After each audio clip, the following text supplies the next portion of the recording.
Hello. Welcome to Utterly Geek. This new week ASMR brings us version? many What more the hell? Hello, guys.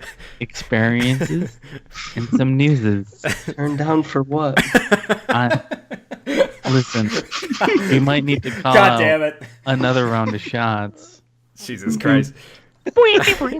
Yeah, it's Utterly Geek. I'm Darren Bell. Joining me is Team Patrol and Chris Walzik. Mm-hmm. We're doing this thing that we do most Mondays, and we talk about video games. Yeah. And we talk about news of video games. We talk about what games we played first, though. Always. So, hey, gentlemen, what games have you played? I'll go first because I didn't do a lot, just because I don't have a lot to say. All right. In preparation for the other podcast that we did, I played a little bit of everything. Yeah. Dove into that and checked that out for a little bit, just so I got the feeling back again, and started off as a pig this time. Fucking Piggy Pig. went around and made the rounds and played through that, and then I also fucking played the shit out of Hearthstone because I made it to 11, and I was like, dude, I'll be damned if I don't get to fucking 10. It's like, I'm gonna get to damn. 10, and I got to 10, Nice. and I got to 9, Oh, shit. and then I kamikazed and fucking went right back down to 10. Should have stopped. Should have stopped, man. Yeah, I should have Should've. stopped, but luckily, once you hit a certain level, you still get those prizes. Oh, yeah. That's true. So, and the new season started today. So I hit 9, got 9 prizes. Now So- it's time to fucking go to Legend, bitches. Yeah, Dude. baby. Do the Hearthstone seasons coincide with the Overwatch seasons? If they do monthly with Overwatch, then yeah. They do every Is it- 3 months. Okay, yeah, then no. Hearthstone is just every month. Oh, okay. Okay. Every month it just like reloads and a new season begins. Gotcha. Or, Nice. Yeah. Which Get that I last think minute push in. Yeah, I think that's good. And then you get the extra stars starting off, but Yeah. And it felt good because I made my own deck. I didn't fucking Use build a pre-built. deck I didn't use a deck that somebody else used. I was like, I got an idea, motherfuckers. For all you assholes playing those goddamn rogue decks. Yeah. Here I come. Nice. So I made a solid mage, and yeah, that's pretty much all I played. Nice. Cool. What about you, Wally? Did you get anything? Oh God. Oh, did I ever? I really spent a lot of my time this weekend playing Grim Dawn, which was by a suggestion of Steve, because I know he talked about it for many weeks on end. Mm-hmm. And shit, man, there's some things about that game that I think I like more than Diablo 3. And I think a lot of it is because you're actual role playing instead of just like this one set. I mean, it's still a one set storyline. Yeah. But there's like side quests and shit that you can do that you can come across that can alter like the world and even cities, like, or little towns even. Mm-hmm. Which is really awesome. Because there was one little town that I came across that was like in the, I think like the second act of the game, where it's like you start heading west. And I came across this little town, and it was like these people that were being bullied by this gang that like lived in the caves or whatever nearby. And I talked to all the townsfolk, and they were like, oh yeah, here's all these like fetch quests or whatever. And I was like, okay, whatever. And then I went to one of the gang members who was there, and I guess he was the one who was like kind of the leader of that town, or overwatching that whole town. So I was like, okay. So I went to go talk to him. And then you have the option, and there's actually a lot of instances where they have this while you're talking to people. You can totally, like, depending on what you select, can alter, like, whether if you straight up fight them or if you solve something peacefully. So, like, one of them was like, okay, so I was talking to this gang member. I was like, all right, well, what would it take for you to leave? And he's like, oh, well, if you give me 2,500 units of iron, which is like the currency in the game instead of like gold, if you give me 2,500 iron pieces, I'll leave it alone, and we'll be done, and the gang won't be back and push these people over. So, and then the other option was, how about I just fucking kill you right here? So I was just like, I wonder what would happen if I actually selected that. I don't want to give this guy 2,500 like fucking iron pieces. So I was like, all right, fight me then. So then he just basically pulled out some weapons. I killed him in one shot. He fucking blew up into a bloody mist. And I was like, okay, whatever. And then just then, after I did that, I started talking to some of the people in the town, and they were like, what have you done? You doomed us all. And then they were like, oh, the gang's going to be back here at night. And I was just like, my character response was like, don't worry, I'm going after the gang, and everything will be fine. I went off and did some other side quests. I came back through the town, and the fucking town was like in rubble. Like, buildings were just fucking torn apart, and like random pieces were on fire, and like fucking good job, dumbass. Some of the people were like fucking injured or dead, and I went to go talk to some of the injured folk, and they were like, the gang came by and stole some of our people. Now you got to go fucking save them. And I was like, holy shit. All right. And then I did that, and I was like, holy shit, there's actual consequences to like what you select. That's pretty fucking great for a game like this. Branching path. Yeah. Yeah. Sounds a lot less mindless than Diablo gets down to. Yeah. Yeah. I mean, there's still like there are times where it's just like, yeah, I just want to go and kill shit. But there's moments where in that game where every little town that you come across, you have options as to what you want to do. And I think that's fucking awesome. That is something that has definitely over Diablo 3. And I know I said to Steve, it's basically what I think what Diablo 3 should have been. Mm-hmm. Right. Yeah, I think like the presentation obviously of Diablo 3 is better. Mm-hmm. But I think like a lot of the little intricate things that Grim Dawn has are better than Diablo. Like just because it adds more to the play, where Diablo is fun, like it's super fun and awesome to play with your friends, but it's almost just like all clicky and no like, hey, if you choose this, and if you choose this, it's like, and even Grim Dawn has more character build stuff than Diablo does too, where Diablo is like, it pretty much just guides you basically. You can set up how you want to like have your spells and stuff like that, where Grim Dawn, it's like, okay, you can take these little paths and you kind of say, okay, I like this kind of shit and I'm going to build this, and you can take away, but you also have to like go to like, I think like a witch lady who like minuses the stuff, and it's like there's a little bit of a consequence when you do that too. So it's like it makes you say, I better just figure out how, like, that's why I think the first time I played it for like 3 hours, and I was like, oh shit, I fucked up my character. I have to start over. Yeah. So then I just started a completely new game, because then I knew how the character build was and how I wanted to kind of do it and stuff like that. So, and I really think a lot of good RPGs are designed that way, where it's like, okay, I'm getting the gist of it, but I have to start over because I didn't do my character the way that I wanted him to be, so. Right. Yeah, because like the first thing for me was like, okay, I'm kind of getting this game, was when I picked my first class, which they don't even do right out of the gate. It's like you have to level up first. So it's just like you're just doing basic attacks. So it's like, okay, so I'm understanding the gameplay. And then once you level up the first time, that's like, okay, pick what class you want to be as your main class. So I'm like, okay. And then you keep playing that for a while, and you're leveling up and getting abilities and whatever. And then once you hit level 10, then it's like, okay, pick a second class, a subclass for that. And I was like, holy shit, like it's already better. Now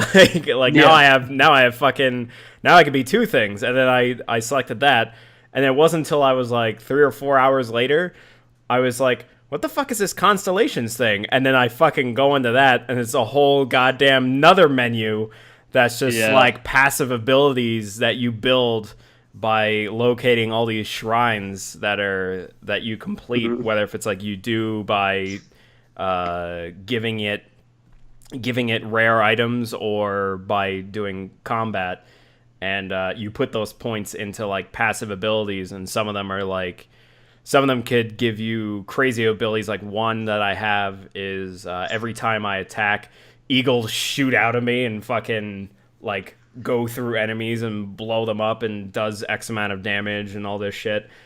So so are those permanent, or can you like hot swap them? Are those like the passives? No, they're like passive. They're totally like permanent. Like once you unlock it, once you put a point into it, like that's it. Yeah. So it's like it's like a tree of constellations, and you build these constellations, and you can build more than one. Yeah. So you can just. It sounds like a Skyrim leveling perk system mixed with Diablo gameplay. See, that was a big problem that I kind of had with Diablo, was the fact that nothing's permanent. Like you can flop and change out all your skills and passives as long as you're not in combat, depending on the items that you have with you. So nothing has abject permanence with your character, unless you're playing hardcore mode. That's the only issue, and that's just a permanent deletion. There's nothing for your character. So that's an interesting take on that kind of a gameplay. Yeah, and for the longest time, like it's even... There's been some points where it's been even like Diablo, where depending on what item I get or what piece of armor I get will change up like how I play. Like right now I've got a gunslinger's jacket, so now I can have two pistols in each hand, or one pistol in each hand.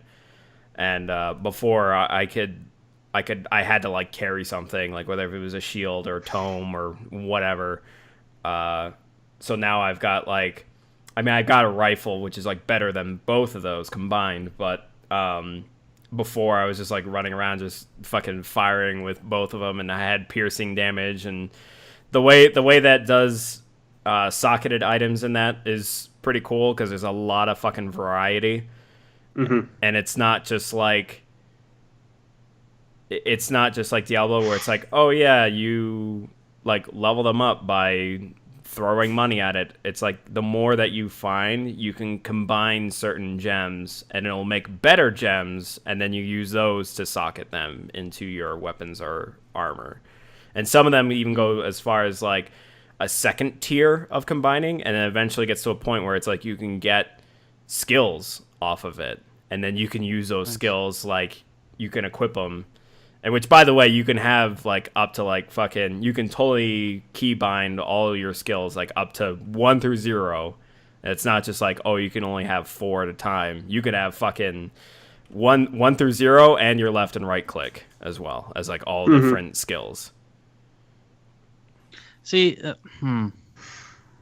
I'm of two minds of that, because when you enable someone to have that many skills, you risk having too much available to you. Whereas if you're forced to make a selection of 6 or 7 to 8 skills, you have to really leverage, okay, what do I want? How do I want to play this character? Like that's the one thing that Diablo does do, is they limit what skills you can bring with you in which slots.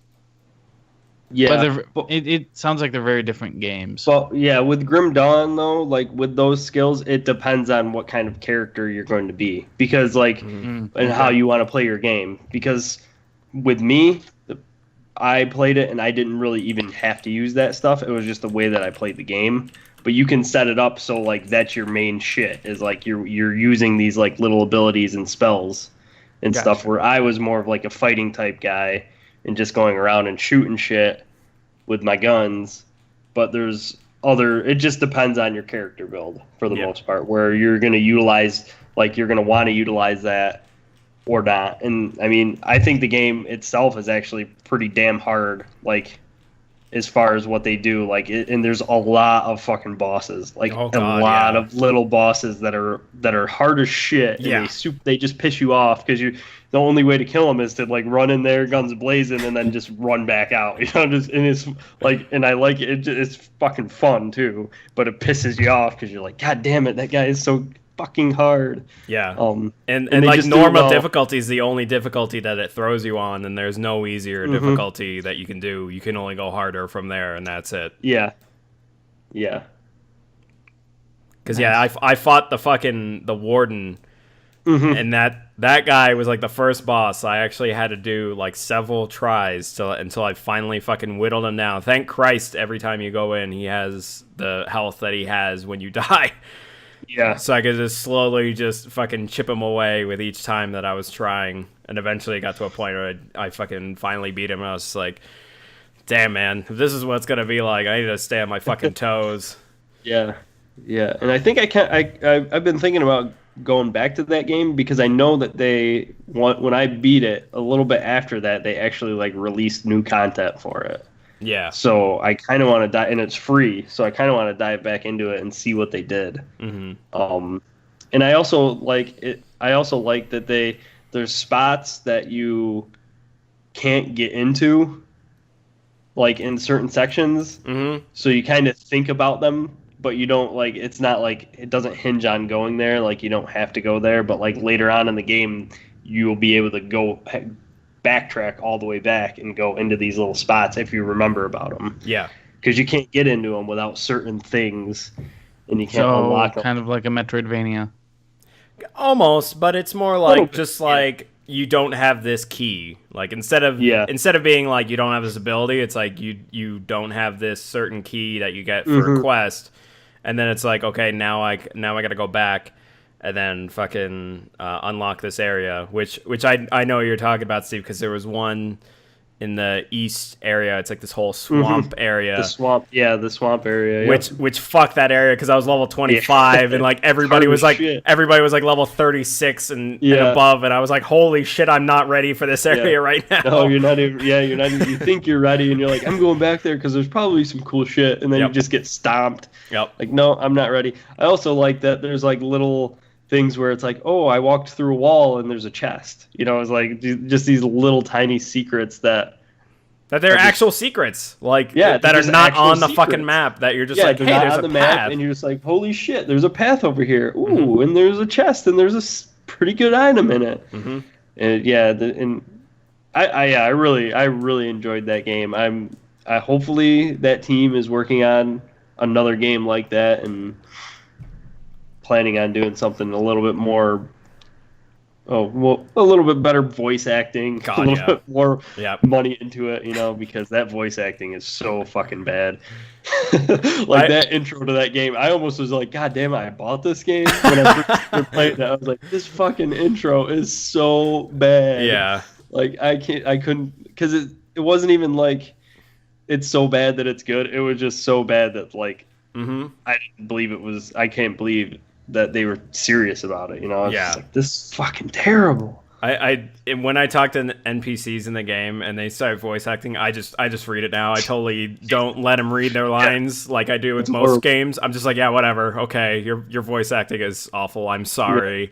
Like, I'm sorry that it's bad, but whoever the hell was directing it was like not paying attention or something, or was just like, yeah, whatever, it's fine. You sound like a human being, I guess. So let's fuck it. Let's keep going. That's what I mean. I almost think that's probably what they did, was like, let's get this shit done as fast as we can because this isn't really integral to what we're doing as far as this game. You know, like the game is about how much fun you're gonna have, like building your character and finding items and stuff like that. So I feel like they're like, oh well, I guess we'll have voice acting. Let's get it done as quick as we can and get this fucking game out. Yeah, but yeah, I really like that game. Yeah, it's pretty great. So I've been playing that, and then I've also been playing Heroes of the Storm ever since the 2.0 patch came out. Yeah, I've been meaning to hop into that. Yeah. I really like the progression system now. It actually encourages you to try new characters so that way you get more fucking of their loot boxes and like leveling up each character and getting used to them. But I mean, I also kind of want to try ranked, but you have to have at least, I think, something like 5 characters that are level 5. Oh, nice. Yeah, so it's like... That's actually a really good mechanic for a game like that. Yeah. So it's like, so you're used to how the hero plays, and you also know how the game works, and you've played like at least every single map once or twice or whatever. Well, even that, fuck the map, fuck all of that, fuck the game progression itself. Having 5 separate characters so that you don't have players who are locked in, like, I only play Genji. Yeah. Like, that's the important thing with a game like that. Mm-hmm. Yeah, agreed. Yeah, so... That's a really good mechanic. Yeah, and I got my skin for Genji, speaking of Genji, for Overwatch. So that's at least last week's, and I know it's got 3 more weeks. I think this week is the 10 loot boxes. No, 10 loot boxes is week 4. This week is the Diva skin. Okay. God, then yeah, I need to fucking play that shit because I want that I want that Diva skin so badly. Oh, man, I might Steve, have to, Steve, you should hop in with us. Yeah. I went with the flex pack with that, so I've got I forget what her name is, but the medic from StarCraft 2. Mm-hmm. Her legendary skin in Heroes of the Storm is Samus. Oh, it's Samus Aran. Yeah. Like it's called Bounty Hunter. It's fucking Samus. It's awesome. Yeah. And I kind of like that character because you don't fight at all. You just get behind your heroes and you heal them. And you get skills to heal better. Yep. You throw a grenade at the enemies every once in a while. Yeah, just to kind of disorient them or push them towards your attack heroes or whatever. Yeah, that's much more my style. Yeah.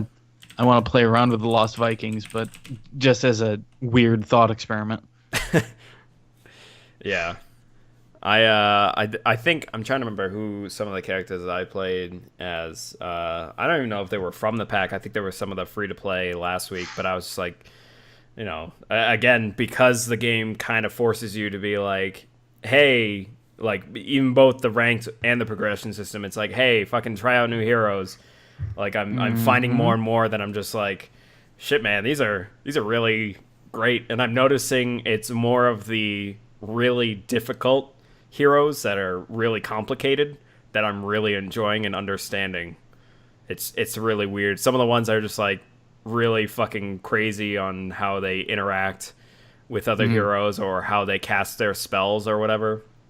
Like it's incredibly difficult, at least for if people that are new to the franchise, but like I'm finding those to be the most fun. So out of that, outside of that, I got and played a little bit today actually was PlayerUnknown's Battlegrounds, which has been a interesting game. I played only 3 rounds of that game so far. My first game, I actually got to the top 20, which was really just... I've noticed playing that game, I played a lot... That was an 100-player free-for-all? Yeah. Okay. Yeah, because I solo queued for it. I wasn't playing with anyone. And, yeah, it's I've noticed I play that game a lot like how I played Metal Gear Solid 5. Because I'm probably crawling on my belly a fucking lot. Especially if I'm within the safe zone. I'm just like, all right, I'm good. I'm gonna hold out here, just kind of like sneak around on the ground, and then fucking someone comes by, then I'll kill him. But that's about it. So far, I've gotten as much as like 1 kill each game. But the last game I played, I learned a very valuable lesson in that you do not jump out of a vehicle while it is still moving because it can kill you instantly. Yeah, there's currently a very prominent bug where you will run yourself over.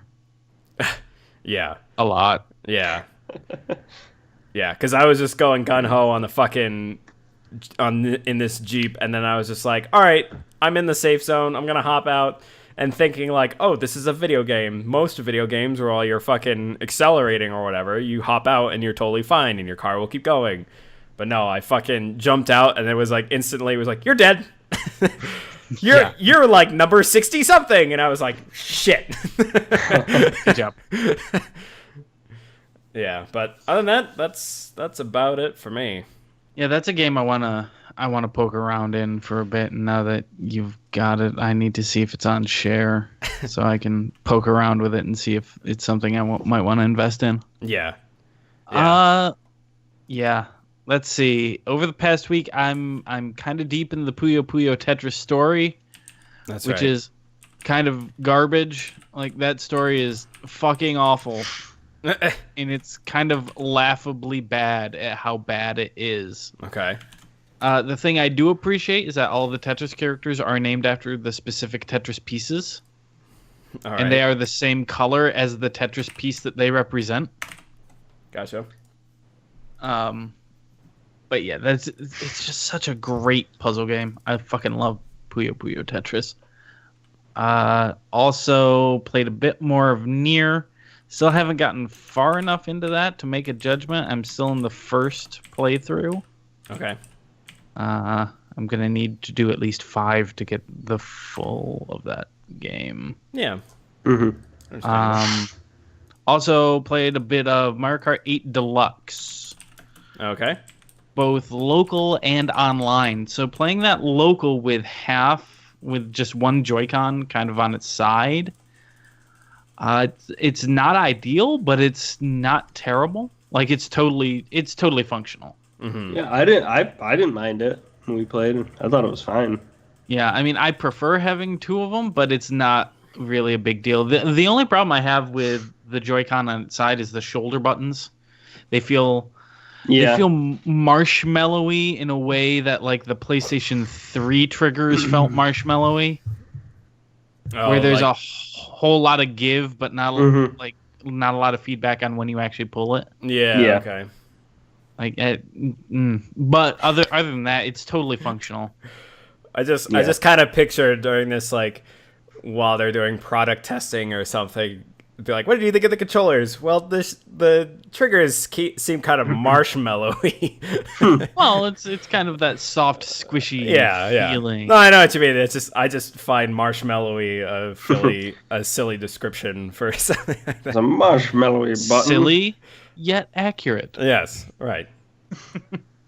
But no, that is a really great version of Mario Kart. I played it online for a bit, and I didn't notice really a lot of lag. I know some people have been complaining about hit detection, things like that. I personally haven't noticed it. Every game that I've played has been fine. I feel like they stepped up the difficulty in it as well. Oh, God. Well, when you think about it, you now have 2 items as opposed to just the one in the original Mario Kart 8. Oh, yeah. So the bots have more items, which means there's a higher chance of you getting a blue shell every race. Yeah. There's a higher chance of you just getting fucked up with a bunch of goddamn shells. Yeah. Yeah, it was like that one race where I was in first place, and it was like we had like half a lap left, and I just got fucking bombarded, and I think I went all the way down to like 9th place. Oh, shit. And I was like, you sons of bitches! It just kept getting hit by red shell after red shell after red shell, just staying in one spot, and then just watching all these motherfuckers just fly by me. Damn. So upsetting. Yeah. But that being said, it's still balanced in that way. You can still make up that kind of a deficit even on half a lap. Oh, yeah. Like, it's still the best Mario Kart. We played a little bit of the battle mode, not all of them. Just did the balloon mode. Okay. Which operates like the Wii version of balloon mode, where you're not eliminated if you run out of your balloons. You're just trying to get as many hits in as possible. I have to poke around in the options and see if there's like a last man standing mode. Yeah. I think I would like a last man standing a little bit better. Yeah. Well, there's a couple of other modes too that haven't touched yet. Yeah, because I feel like I think it was like I had a lot of fun, but I feel like sometimes just getting hits is more blind luck. Yeah. I totally agree. Than skill, and I think there's like I think there's more of a skill to fucking staying alive and just like dodging shit. Yeah. You know. Completely agreed. I did, however, find a really easy way to pull a 180 in in battle mode, and that just feels real good to pull off. Mm-hmm.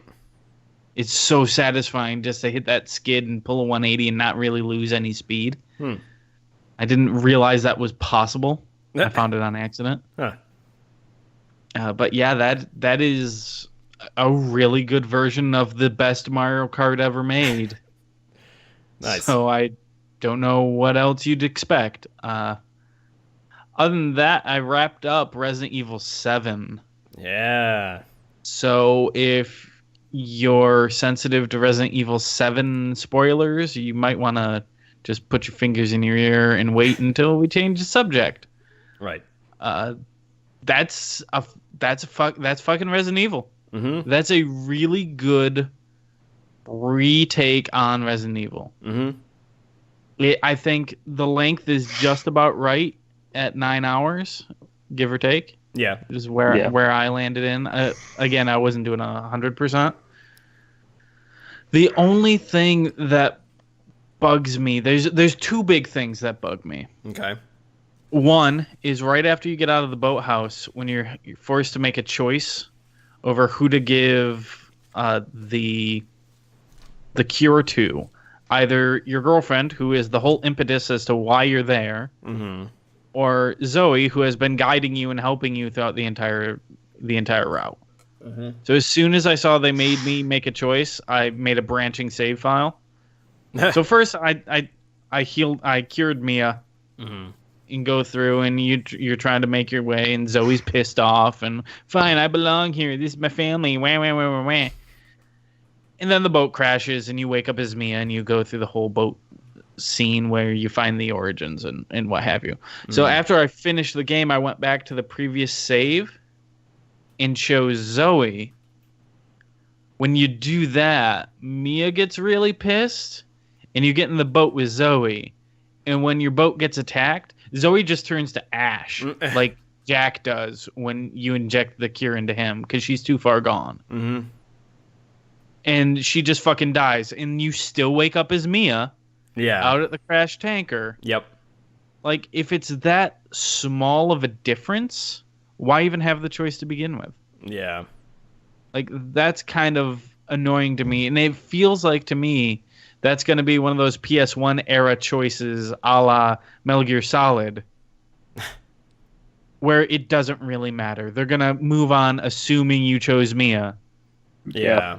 And Zoe's whereabouts are unknown, and the son's whereabouts are unknown. Mm-hmm. And that's how they branch into Resident Evil 8.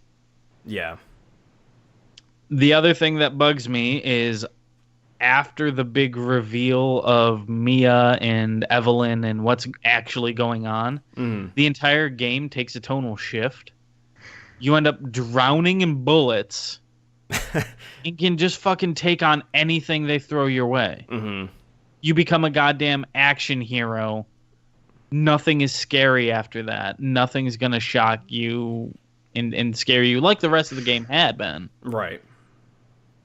I just feel like they ratcheted up so high right at the end that it doesn't even feel like getting off that boat. It doesn't feel like the same game in any capacity as to the previous 8 hours that you played. Yeah. Yeah, that's when you're going through the mines, right? When they just the like salt mine. Yeah, they just fucking load you up. Like even when you're playing as Ethan and you're fucking getting to that little boathouse, it's like full of ammo. As soon as you walk in, you're basically just stumbling on ammo and weapons, and you're just like, oh, okay, all right, and then you're just fighting your way through that entire mine section. And we're back. Sorry about that. Windows decided to stop Wally from talking about Resident Evil 7. I know. I was about to make my point about like which was kind of in tandem with your whole thing. Make your point then. All right. So basically, that final act, I think it was just if they just had more enemy variety for that final act, if they made you like a badass, like I wonder if throwing new enemies at you would have changed that, or just I don't know. Fucking not have it. Well, I mean, maybe not have it because it was essential with finding out more about what was going on behind the scenes with the mines. And I I don't know, because that was one of my problems that I had with it when I talked about way back was there wasn't a lot of enemy variety, and it started to be noticeable right around the ship section of that game, where I was just like, these fuckers again. Like, I know I just gotta sneak by them, and that's all I gotta do. Like, I don't really have to fight them. Like, I can, because they just fucking slog around, except for the fast ones, but that's about it. Well, no, at that point, you have the hunting knife. And so I just kept using the hunting knife to save ammo, which is really fucking stupid because you're drowning in goddamn ammo. Yeah. Yeah. But like I don't think the problem was necessarily enemy variety. I think it could have been a bit more streamlined, especially on the tanker. Mm. There's a lot of going up and down floors and backtracking and that, but even that's minor. I think the problem for me was that you have so much ammunition and so much supplies that there is no sense of tension. The caves, for most of it, are highly just uninteresting. Yeah. And it really feels like the least well thought out portion of that game. Mm-hmm. Yeah. Yeah, I think, for me, I think it seems like they were like, okay, we've got this whole huge part that you just played through that was great in a cool like horror thing, and it's like, hey, now just streamline through the end. Just play it as fast as you can, get through it, and finish it up. You know, and I feel like that it felt a little bit like a cop out. I also agree with Wally though, where I think one of the game's biggest flaws is that it had barely any enemy variety. Mm-hmm. Yeah, they did become like by the time you get out of the house and realize that the enemies are staying the same, it's like, oh, god damn it, man! Like the only interesting thing is the family. Yep. And the enemies are just super boring, and I almost felt at times where I'm just like, they didn't even need the enemies. I was like, god damn it, I don't even want to fight these. I just want to I want to fight the family and stuff. I was just like, eh. And sometimes I just ran by the enemies. I was like, fuck them. I'm not even going to touch them. Yeah. Waste my time with this shit unless you have to. Like, there's parts where you don't have to touch them at all. Mm-hmm. But yeah, that was really where it was lacking. But still, really, I mean, the game's great. 4 enemies, right? Yeah, well, so you have the family, and then there's like... Well, not counting the family. So you've got you've got the standing, 2 of the regular standing variety. One's a little tougher. You got the like, weird crawly hoppy guys. Mm-hmm. And then there's the big fat dudes. The big pukers. Yeah. And then there's all the bugs and different bugs that they had in the... Yeah, there's 2 style of bug, but at the same time, you look at it, it's very reminiscent of the original Resident Evil. Because what did you have as enemies in that? Zombies. You had zombies. In the remake, you had Crimson Heads. Mm-hmm. Mm-hmm. You had crows. Mm. Dogs. Zombie dogs. Were zombie dogs in the first game? Yes, they were. Yes, they were. Liquor didn't show up until 2. Until 2, yeah. Yeah. Yeah, so you really only had 4 or 5 enemies in that one as well. Yeah. You had Lisa, but that's more the of hunters. Boss. The hunters. They were also in the original. Oh, right. Yeah. So 5. Yeah, that's about it. As far as I still think, off the top of my head. As like an issue for the game, it wasn't like a huge issue. Like exactly. It was just it was just an issue that I had with the game. Because all around, I think it's a great game. I wonder if it's because the reason why it bothers us is because they throw them at you in that final act. Yeah. They just throw them at you as fucking waves that you just have to fight them to get through, instead of just being like occasional ones or something like that. Or again, just have like something totally different just for that last act or something. Yeah, if there was like another form, because like you were saying, Wally, that's the ship is like ground zero for the outbreak for Evelyn. Mm-hmm. So why not have something that's been there longer, that is a bit tougher, that is a bit stronger, and have like 1 or 2 of them dogging you the whole time. Mm-hmm.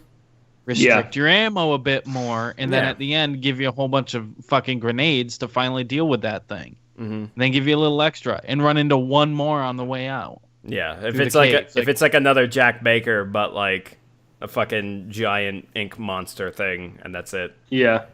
He scared the shit out of me more than anything else in that goddamn game. Because I think I'd finally lost him. And then all of a sudden, like, oh god. Oh, here he is. But I think one of the coolest things is what you were telling me that Wally had said was that all the family is like different genres of horror.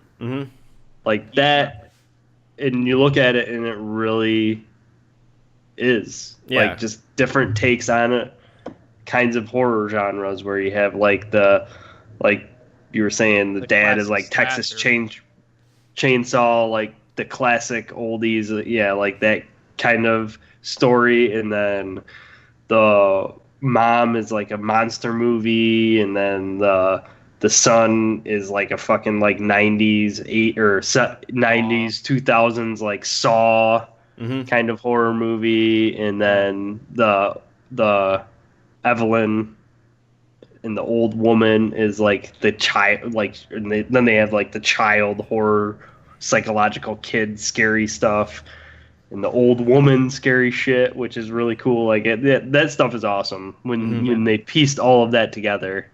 Is really cool. It works so well. Yeah, it works so well. That is a return to form. And my girlfriend's sitting next to me the whole time. She's like, "Were any of the other Resident Evils like this?" I'm like, "No, but yes, but no, but yeah, like totally, but not at all." Like yeah. What's funny is that I had my girlfriend too the whole time, but we had played the original Resident Evil. I mean, not the original Resident Evil, but like that remaster. The remaster that came out for Xbox and PS4, I'd played all the way through as Jill.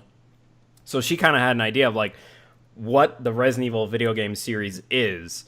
So like she knew like what it entailed and all that. And then so when she watched me play Resident Evil 7, she was like, yeah, that looked like it felt like a Resident Evil game, like as it should have been and as it was in the first, but just but just different in its own right.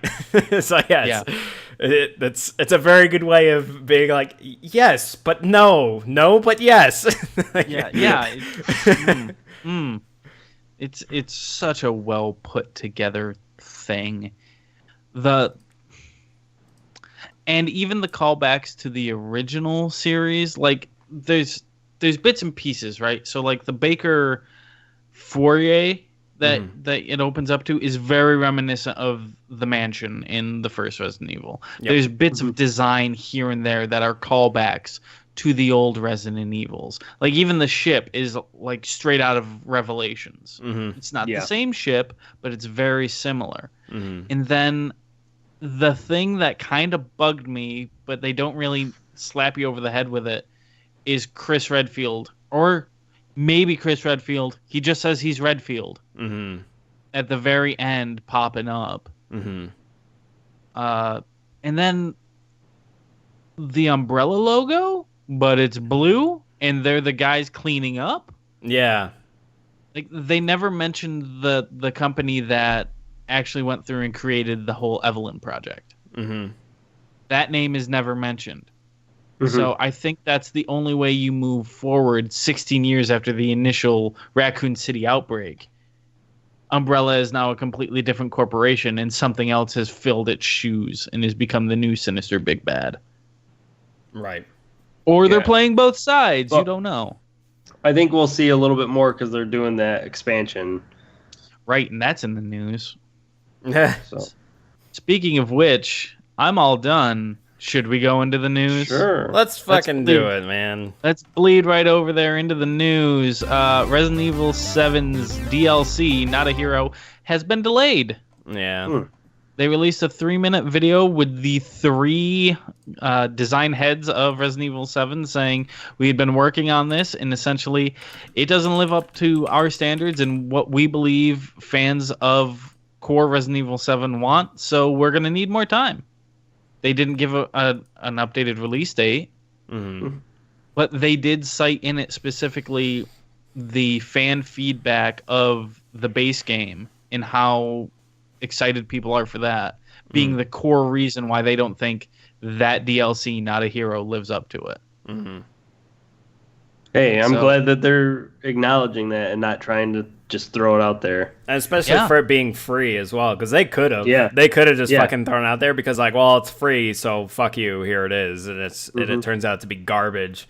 But the fact that it is a free piece of DLC that they're like, hey, man, yeah, we want to spend a little bit more time on this, so that way it's something good that you've been waiting for. Yep. Yeah, good on them for, raising the bar on standards on free content. Yeah. Which is funny because all the premium shit for Resident Evil 7 is like 90% of it is just silly shit that's totally unnecessary, but it's just more gameplay. And then the other 10% is like, there's like one or two little segments that add a little bit more story about the Baker family, which is actually what I'm the most interested in out of everything. Yeah. I mean, I'll still play Jack Baker's birthday party because it's fucking stupid, and why not? But other than that, I want to know what the fuck that what.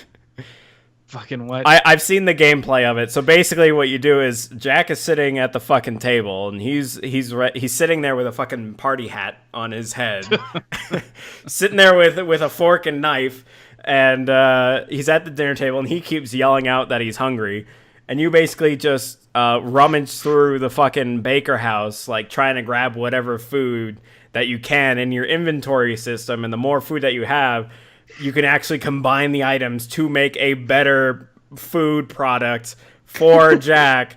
And then all the while you're fighting off the fucking slimy bastards that are in the house.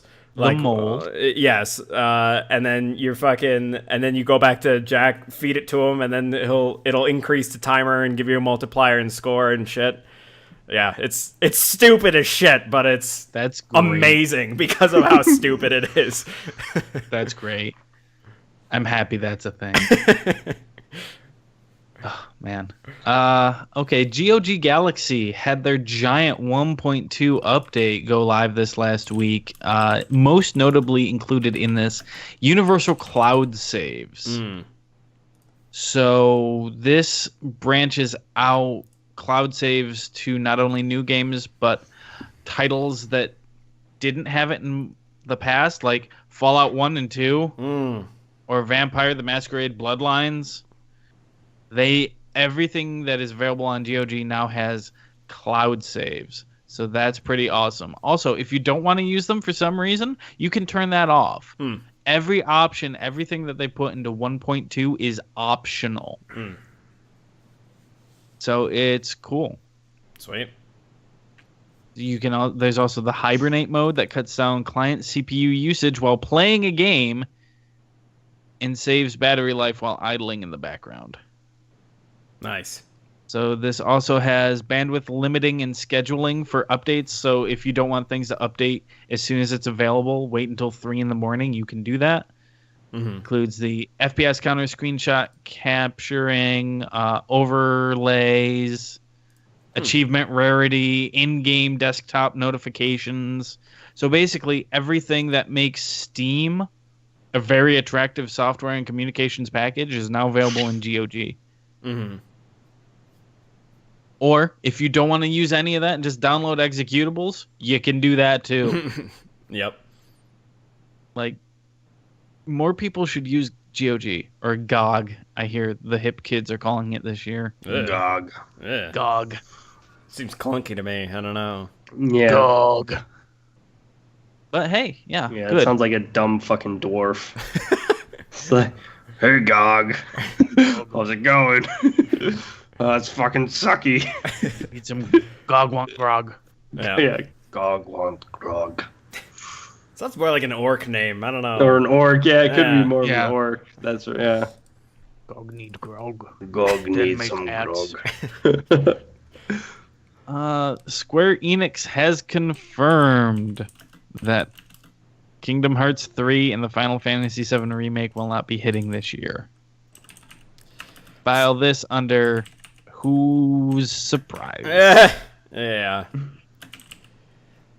Also, don't whine about your Kingdom Hearts 3. You have plenty of games with plenty of story. Yeah, no shit. You will never get any fucking pity out of me. Yeah. Hey, I mean, could be worse. Could be a franchise that just left off on a fucking cliffhanger and hasn't resolved it since then. So, I mean... Yep. For over a decade, and that's why they will never get any pity from me.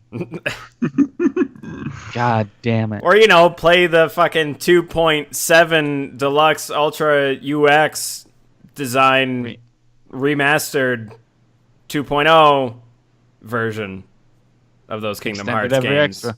Yeah. We kind of touched on this earlier, but Heroes of the Storm 2.0 has their giant launch event going on currently. Yep. It runs until the 22nd of May. Log in at any point between now and then, whether or not you are a new or returning player, and you can get 20 heroes just to have available to you. Mm-hmm. Which is, if you're unfamiliar with Heroes of the Storm, that's how they monetize that game, is you buy heroes. This doesn't give you any skins, but it gives you 20 heroes permanently unlocked on your account. Mm-hmm. So if you have even a passing interest in this game, go give it a shot right now. If you have no interest in this game, then ignore everything I just said.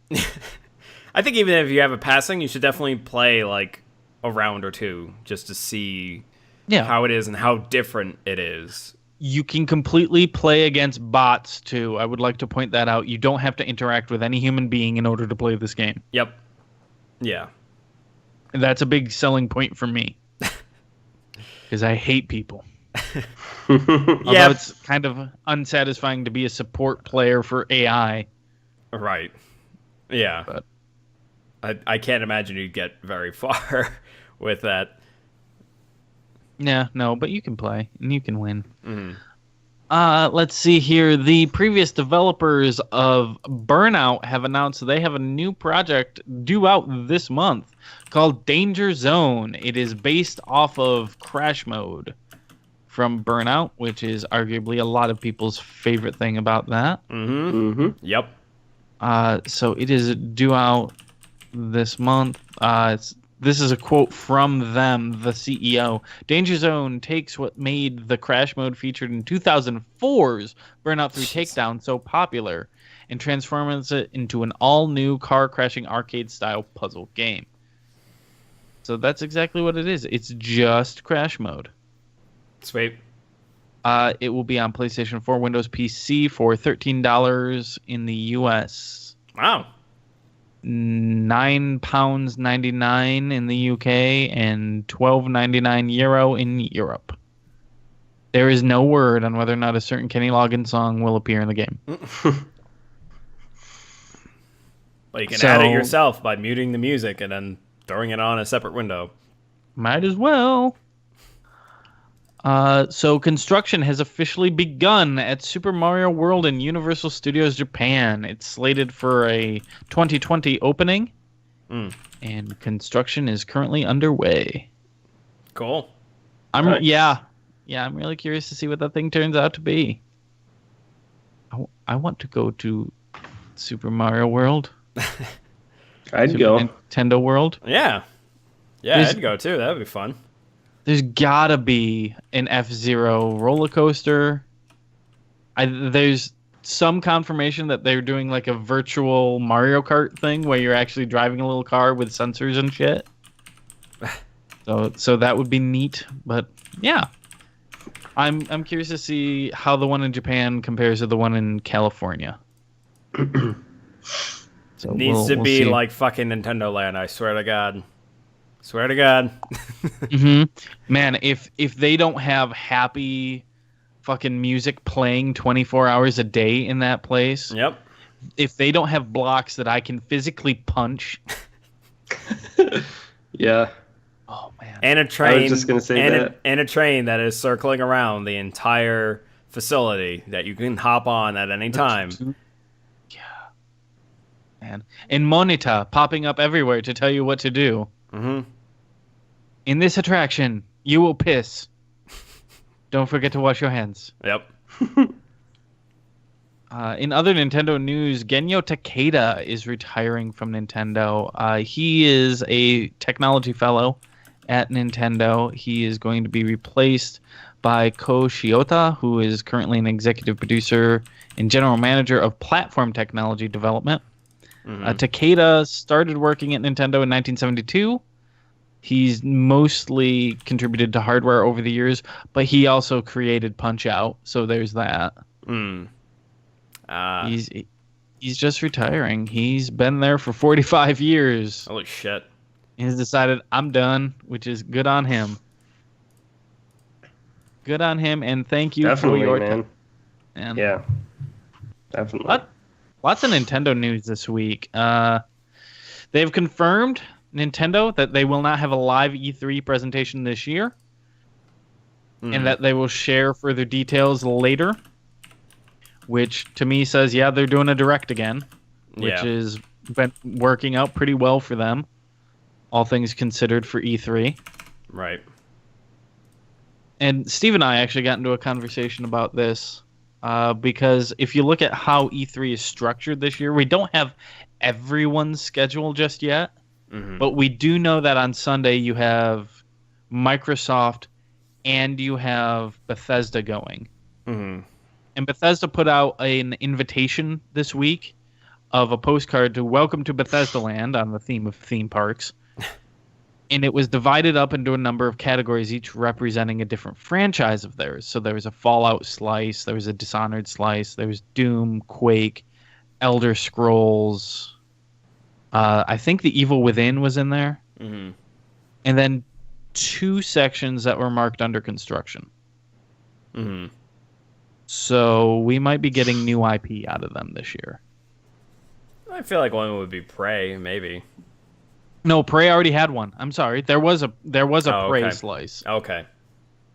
It was everything that had already been announced. So Steve and I got to talking about this.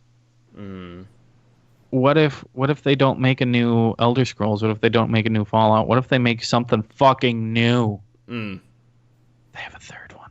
And then they gave Obsidian the Fallout 4 engine to make another Elder Scrolls. I would be so happy. I'm not putting any bets on that. Right. But I would be so happy.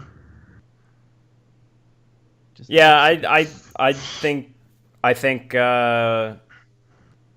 it'd be good if Bethesda just kind of stopped doing their I don't think they would stop doing their 2 largest franchises, but yeah, I think that it would be a great little break if they just were like, let's do some entirely new fucking RPG game just built from the ground up that's totally different, has nothing to do with the other 2, and it's our own unique thing.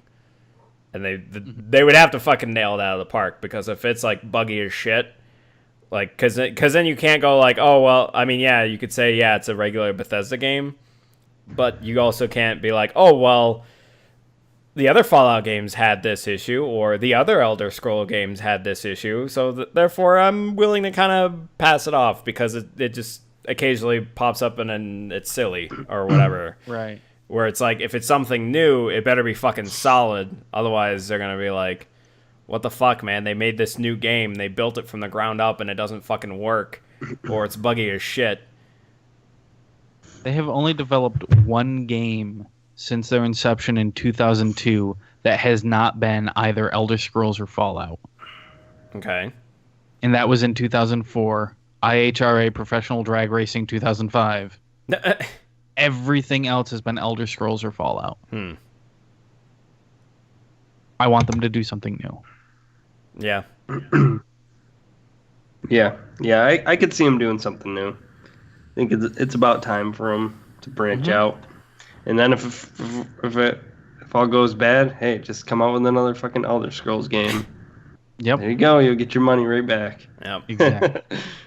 Exactly. They're sitting on enough capital to be experimental at this stage. Oh yeah. So please, help yourself. Speaking of Bethesda, Prey has been announced with their system specs, their achievements, and the demo is available now on console. It is not available on PC, sadly, but you can download that demo on PS4 and Xbox One. It's roughly the first hour of the game. So go for it. You're going to need 42 gigs of free space on PlayStation 4. Holy fucking shit, dude. That's definitely not for the demo, by the way. Have that. Oh, for the whole game. Oh, okay. God damn. I need 42 for the goddamn demo. Yeah. No, that's... How much do I need for the fucking game itself? I'm not sure how much you need for the demo, but the full game needs 42 gig on PlayStation 4, only 38 on Xbox One. That's around about what most games are. Yeah, that's what you got. I'm hearing good things out of that demo. Yeah, I'd like to give it a shot myself. Yeah, I think I'm gonna try it. I kind of want to go back and play the original Prey. I have it on Steam. Not that it has anything to do with the first. Oh yeah, no, with Prey in general. Okay. From what I've heard, a lot of people are saying it's a good spiritual successor to System Shock. Yep, that's what I have also been hearing. Yeah, I mean, it looks like it has nothing to do with the Prey, but it looks like there's certain kind of mechanics that it might. Yeah, it might end up have similarities. Yeah, it feels like kind of like a Resident Evil 7, where it's like, this totally isn't it, but it totally is it. And then at the very end, here's where they collide. Yeah. So, I mean, hopefully. I want to see a Native American man who can turn into a spirit form. Further Nintendo news. Why don't we just get the rest of the Nintendo shit out of the way? Sure. They have announced the new Nintendo 2DS XL. Oh, Jesus Christ, that's right. Which is looks like a much... Actually, this is the one thing that I think is logical to release for the 3DS. It's a larger screen. It's a clamshell design. It's arguably the best looking 3DS variant out there. It looks fucking great. I looked at one. They have a Dragon Quest one, I think, in Japan. Yeah, that's in Japan. That fucking thing looks so good. Yeah, it's that thing looks so nice. Shit. Yeah, it's got the little like blob head poking out with the two eyes, and it's fucking awesome. I have to look this up. Yeah, it looks like just the design is really cool. But still. Yeah, there's a really nice looking white and orange one in Japan. It looks so good. And it's only retailing for $150. Amiibo support if that's your jam. You know, this is that's a really good one. The stupid little slime happy face on the cover. The little slime happy face. Oh man, that's good. It looks so nice. I really like that. It's like the perfect thing. But that also being said, why the fuck are you doing this when you've got the Switch? Yeah. Unless they're trying to get people who are really late adopters to the 3DS who don't care about 3D. And let's be honest, 80 to 90% of the time, I don't have 3D turned on that thing. Yeah. Yeah. Oh yeah. Every once in a great while, I'll do it. If I'm playing Super Mario Land, I'll pop it on when I need to for those puzzles that need it. But no, I never. No. Yeah, my 3DS just runs so much better. I think the only game that I've been playing that I do have it on has been the Phoenix Wright games, only because I've played it in 2D, and I just want to see what it's like with the 3D on. Even though it's like, it's really just 2D, the 2D images were just cut out and layered. Like, yeah, okay, whatever. But, I don't know, to me that's still different enough that I'm like, that to justify having the 3D on while I play through those games again. Yeah, even then, that's flimsy as hell. Nintendo has also said that they're continuing to support the 3DS through 2018. Which, at the same time, Like a day later, they said they are discontinuing support of the original 3DS model. Huh. So that you won't be able to get support. Like if it breaks, you can't send it into them for the the OG 3DS. The thing that came out 6 years ago. Yeah. Damn. So, yeah, I don't understand any of that. Like what? Like why, man? They also issued a statement about their constant supply issues, especially around the Switch. They apologized and said sometimes we just get it wrong. Which, holy shit, they're admitting it. I guess. Well, okay. And later on, Wall Street Journal was reporting that they had shipped the Switch at high cost by plane. Typically, they would ship them internationally from Japan by boat in order to save money and cut down costs. And they issued a statement saying that they explicitly shipped a volume of, they didn't disclose numbers, of Switches by plane, which would increase their cost per Switch up to $50 per unit in order to get it into customers' hands. So again, it's all of this is evidence in Nintendo is a very conservative company that would rather sell out of everything rather than have excess stock. And with things like the fucking NES Mini, they did not fucking know how popular that goddamn thing would be. And instead of cranking up production, they just kind of let it wither because they were focusing on Switch. And a lot of this just shows that they're aware of that, in my mind. I mean, on the one hand, it's good that they at least came out and they were like, "All right, we done fucked up." But at the other hand, it's like, how did you not see that coming? I guess. Like, I mean, I know you said that's what they said, but I mean, Christ, if you're selling something that's like an NES classic that has 30 games in it, you think they'd be like, well, let's only make 30 a day and then ship those out and then see how it goes or whatever, instead of just being... Well, at the same time, remember what we said when they announced that thing. Like, who is this for? Like, whatever. With the NES Classic specifically. Like, I don't think I anticipated it being that popular to be fucking impossible to get your hands on it. Yeah. Yeah.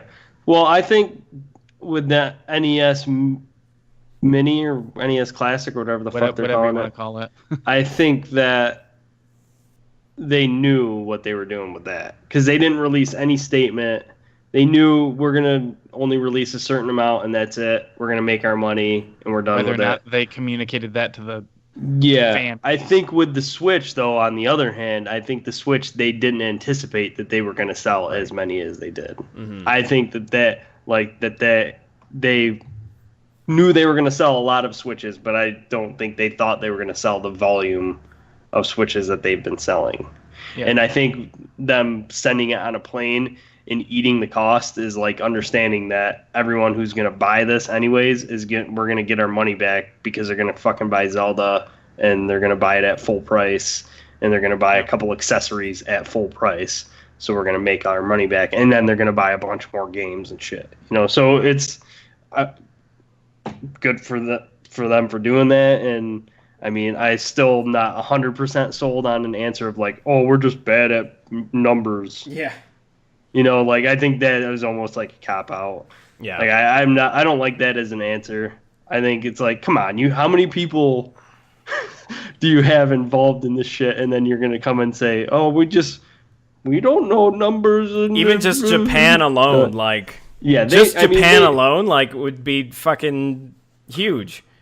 Yeah, I feel with the Switch, I can let it slide a little bit, but I don't 100% I don't like that answer. I would like them to come out a little bit further with that, but that's Nintendo's MO. They don't really, dive into that kind of stuff. They just let shit like, hey, this is what happened, and that's it, and deal with it. But it's fine for me. Yeah, that's just how they are with it, anyways. Yeah, I'm kind of in the same boat with you with the NES Classic in that. Yeah, no, that shit's unacceptable. You should have been pumping that up a lot more, especially considering last year they really didn't have anything they were producing and putting out there. Mm-hmm. They should have been pumping that shit long before release to have enough to meet demand. Mm-hmm. But yeah, again with Switch new console, they initially projected that they wanted to sell through 2 million in the first month. They ended up getting 2.4 out the door. Mm-hmm. So it's overperforming their initial projections, which 2 million in an opening month is pretty huge for a new console. Yeah. Oh yeah. The only thing bigger than that has been the PS4, which is a weird anomaly. I don't understand why the PS4 sold so much. I'm not saying that it shouldn't have. I just don't understand how it did that. I could tell you how. Because remember back in the E3 when Microsoft came out? Microsoft came out and they were like, hey, DRM everything. And then Sony came out and was like, fuck all that shit. Yeah, they lost so many people. And yeah. That's what happened. That's how PS4 got so many fucking units sold. Yeah. Mm-hmm. Fair enough. Let's see here. We got 2 more Nintendo news items, and we'll move on. So a Zelda fan came out last week and said that they were making Legend of Zelda Breath of the NES, which if you followed any of the making of for Breath of the Wild, they initially built a version of the original NES Zelda to use Breath of the Wild's mechanics while they were kind of troubleshooting, okay, how are we going to build this? So they built a playable 2D original NES Zelda using like the tree chopping mechanics and the combat and things. So this fan was going through trying to recreate that and make that for the fan base. Okay. He announced it, he put out some footage of it, and Nintendo immediately slapped them today with a takedown notice. Like, you can't do that. So he's like, okay, that's fine. I'll just repurpose it into a whole bunch of things that are my own. And don't you shake your head, because this is where he's smart about it. Yeah. And kind of manipulative.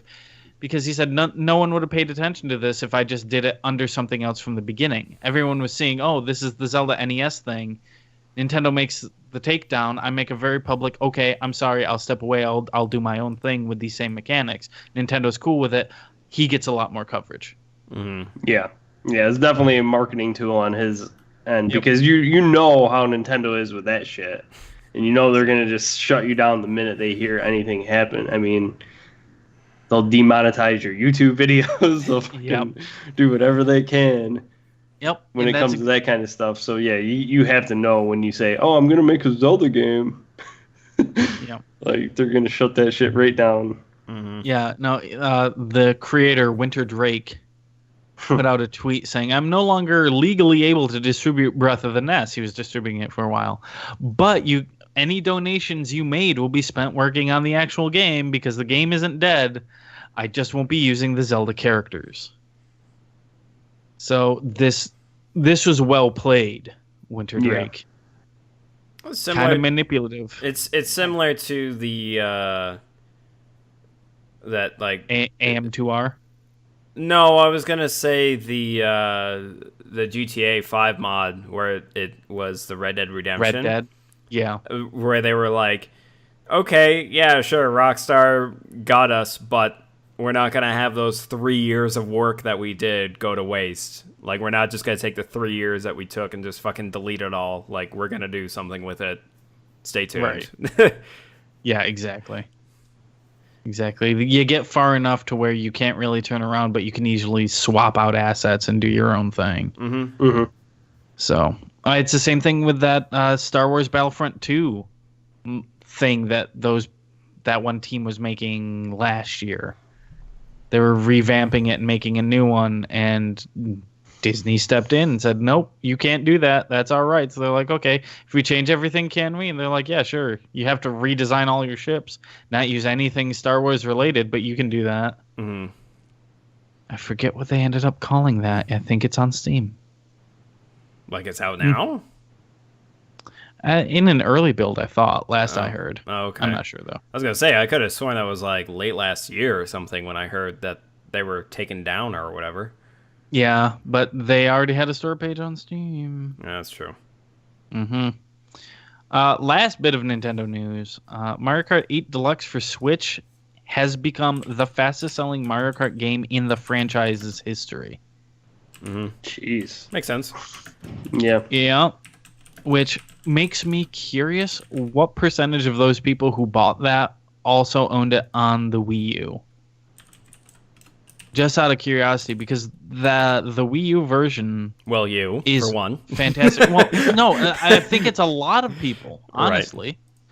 Which, of course, you're building off of the backbone of what is arguably the best Mario Kart made. Mm-hmm. So you already have word of mouth, like, yo, no, this is the one. Buy this one. It's also coming 2 months after Zelda came out, so people are either have been sitting on their Switch waiting for something new or just wrapping up Zelda now and want something else. So here comes Mario Kart. I would say a high percentage too, just because I think the majority of people I know who bought a Wii U are just hardcore Nintendo fans. Yeah. So they usually will buy the good games that Nintendo releases anyways, so I would say a good percentage of people who had on Wii U probably bought the Switch version as well. Mm-hmm. Yeah, without a doubt.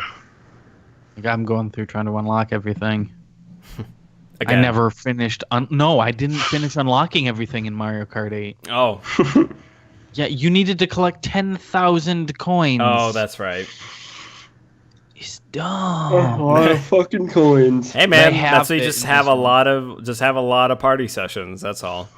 Yeah, well, they halved it in this one. You only need 5,000. Oh, that's good. Let's see. I guess the last bit of big news is that there are now over 30 million Overwatch players. Yeah. Wow. 30 million. Yeah. Which makes me really wonder how many people bought it on multiple systems. I know some people who bought it on multiple systems just to play with multiple people. Well, Jeff Kaplan confirmed he's got at least 3 that he bought and paid for that were not from the not issued by Blizzard, that he actually bought with his own money. That's pretty fucking awesome.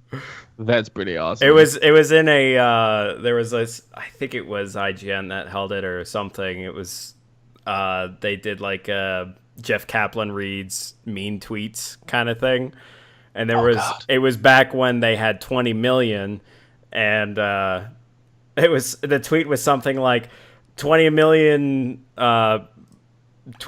units or 20 million players. I find it hard to believe that even 20 people play this game. And like, he fucking laughed at it. He's like, I could tell you for a fact that I bought at least 3 copies for my family. So there's at least 3 there.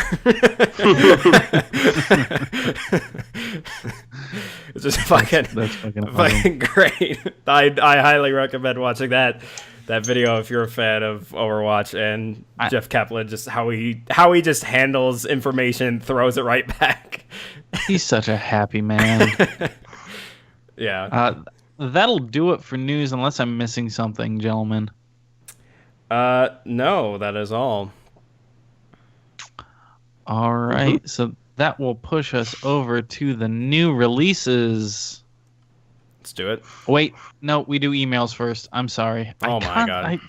I sometimes get ahead of myself. Oh my god. Let's get over to emails. Yeah, let's do it. This be utterlygeek@gmail.com. That's utterlyg33k@gmail.com. If you send your questions there, we'll answer them here on the show. We did not get any over the past week. However, we do also take your questions live on the show. If you go to twitch.tv/cptwally, go there, follow along with the show. Did we get any questions this week? No. No questions. None this week. Well, poo. Now, Let's go over to new releases. Because I'm getting ahead of myself. Let's start off your releases for the upcoming week, starting with PlayStation 4, as we typically do. Marvel's Guardians of the Galaxy, the Telltale series, launches May 2nd for your PS4, Xbox One, PC. I believe it's also coming to iPhone, iPad. But it looks like it's only starting on the PlayStation 4. At least Metacritic doesn't have it listed for the other systems, but it will eventually come out to everything else. Portal Knights also comes out May 2nd for PC, PS4, and Xbox One. You sound excited. What is that? Some of my buddies mentioned it. I'd have to look it up again as a refresher. It's basically now I remember. It's kind of like if Diablo and Minecraft had a baby. That's basically this game. So it kind of combines a lot of the gameplay elements from both games. Because when you start out, you have the choice of either being a mage, a warrior, or a rogue, and you run around and explore the world, and you fucking build shit, and then also fight enemies, and you level up, and then you can get new abilities and shit to fight more enemies. It's also in early access on Steam currently. Yes. Looking at it, this is not the kind of game for me. No. I am not picking up what this is putting down. Yeah. But hey, if any of that sounds neat, sure, this might be your jam. Let's see here. Nier Automata 3C3C 1D1194400927 is the first DLC package coming to Nier Automata. Again, that's Nier Automata 3C3C1D1194400927. It adds a new boss rush mode, which going through that will unlock you new costumes for both the main protagonists of Nier Automata. Thank you very much for that stupid fucking DLC title. I love it. Yeah. And that's for PS4 only currently. I don't see a release date for Xbox One or PC. Gotcha. Also coming in the DLC pipeline is Neo, Dragon of the North, May 2nd for PS4. Tumbleseed comes out May 2nd on PS4, PC, and Switch, which is a neat little exercise in frustration. There's a quick look right now up on giantbomb.com. It looks neat, but also looks frustrating as shit. May 2nd sees the release of Nog for PS4. This is a VR puzzle game published by Double Fine Presents. Ah, okay. And company Co-op. That'll be there. Dreamfall Chapters comes out on PC, Xbox One, May 5th. Last big release this week, May 5th, for PC, PS4, Xbox One is Prey. May 5th. That one snuck up on me. Yeah, really. And that's really the only big release for Xbox One this week is Prey, May 5th. Okay, the Switch sees Tumbleseed May 2nd. And that's it for the Switch. And now to PC releases. We have Tumbleseed May 2nd. Legend of Heroes Trails in the Sky the 3rd, May 3rd. Dolphin Up May 4th. Oh my God. Dumbass Drivers May 5th. Grip Tape Backbone May 5th. There it is. Last Hours of Jack May 5th. Oh, Prey May 5th. There you go. And that'll basically be it for your new releases this week. We do have a bit more coming next week, but that'll be it this week. And I think that'll do it for our podcast. Don't we have a new release within our podcast? Oh, I'm going meta here. I'm not sure when that's gonna actually go live, but we do have something we're cooking up. All right. Yeah, we got something new coming down the pipe. Let's just give the elevator pitch then, shall we? Yeah. Utterly Geek Dissects is going to be a new podcast / video type thing, mostly focused on audio though. Where we select a single title and we put it under the knife to really take a look at what makes it special or what makes it really not work. First up, we've got an episode with Steve and myself where we do a deep dive on everything. And look forward to that. Those are a bit shorter in length. We typically do this main podcast at about hour and a half to 2 hours, depending on what we have talking about. These ones we're going to try to keep a bit shorter. Yeah. Well, yeah, you're talking about like one game, so I can imagine significantly shorter than an hour and a half. Well, maybe, but sometimes you've been known to go off for 30, 40 minutes on a single title in our What Have You Been Playing? Hey, man, I got a lot to say. Just saying. Yep. I think it's going to be more of a dependent on the game. Yeah. And how much there is to analyze and how passionate people are about it. Right. We're not targeting a specific hour or time frame. Yeah. But yeah, look forward to that. That'll be coming in the coming weeks, if not sooner. I don't want to put a hard date on it just yet. I just want to make sure that we can make it as good as we can. Gotcha. But yeah, look forward to that. Utterly Geek Dissects Everything. Cool. That is a tough title to start off with, by the way. Yeah. It was a lot of fun, but it was kind of tough to really dig into that nebulous thing. Yeah. But yeah, look forward to that. And with that, gentlemen, I think we're good. I think we did it. Yeah. Despite my computer having a heart attack, I think we did it. Yeah, we did. Thanks for joining us. We'll see you next week. See you guys.